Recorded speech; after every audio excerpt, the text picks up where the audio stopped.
Hey guys, my name is Tanner Jones, and I want to give you a brief overview of my code. So starting from main, you notice that the first function that we call is menu.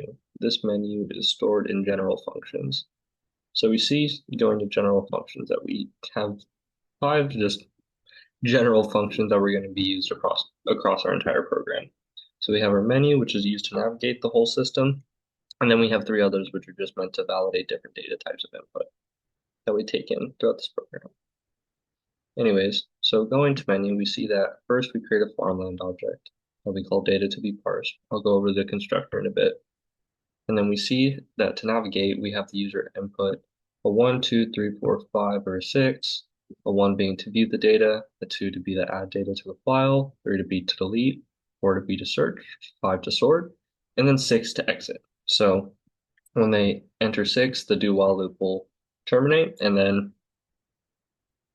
the program will end. At that point, what was it? Yeah. At that point, all the information in the dynamic array will be read out to this .csv file. And then so that way, when the user wants to call the program next time, it'll have their data saved. Anyways, so going over to see some of the functions. First, we will go over the search farmland information first. So we see that, oh wait, actually no, we'll cover the constructor about that. So first covering the constructor, we see that we have our in file, obviously, and we're going to tell it to open this .csv file right here, Bangladesh division data set. And this has all of our information that we want in it. And after that, we're basically parsing the file with stream, so a bunch of get lines. And then that'll parse it based off the commas, and then we can get each bit of data from this. So we have our location, soil type, fertility index, etc. And then after that, we read that all in, and then we assign it to our dynamic array, which is farmland pointer. And then we assign this first number up here, which is the total amount of, which we'll call it. It's the total amount that we store in farmland pointer in farmland count. And then, yeah, so that's our constructor, very simple. And next, going on to read out file farmland information. So this is just going to read it out so that way the user can display everything. Oh wait, no, sorry. This is just that way it displays it all to Bangladesh divisions when the program is terminated. Display farmland information. This will display all the information of the user that is stored within the dynamic array. So three parameters that I've given the user to choose by is how much they want to view at a time. So how many objects, what is the minimum index in the array that they want to look at, what's the maximum index in that array that they want to look at. So say the user wants to search by 20 at a time. They want to start from index 40, and then they want to go to index 120, for example. It doesn't have to be perfect, but yeah. So following those parameters, then that my program will terminate at 120, starting from 40, so that way they can only view 40 to 120 and only 20 at a time. And then so yeah, and it's stuck in a do while loop. And if the user wants to ever prematurely end that do while loop, all they need to enter is just enter, and then that'll terminate it. So yeah, and then this is the structure that to output it all out.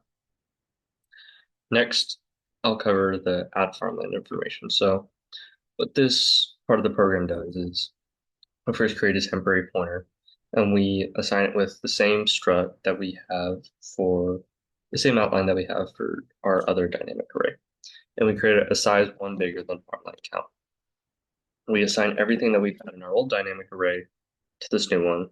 And then for the last indice, we just get all the information that the user wants to assign. And that's it.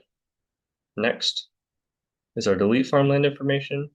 It's really similar, but first it is kind of integrated with the menu function.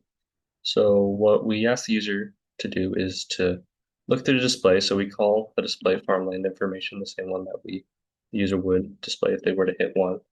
And then they look at the indice that they want to delete. And then after finding that indice, they enter it here. And then we simply just copy everything, but we skip over that indice when we're deleting the dynamic. And then that's it. Yeah.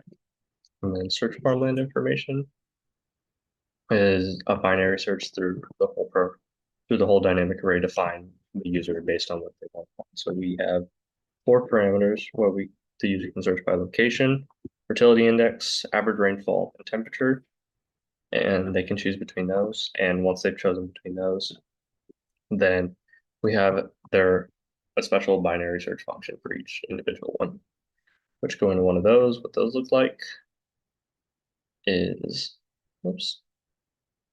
So we just have our high, our low, and then we'll look at the midpoint first.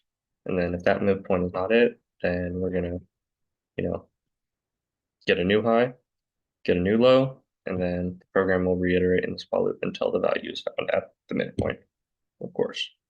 And if that value is found, because there can be repeatables in this, then we do a linear search both ways to see until where there's not a value that this doesn't exist.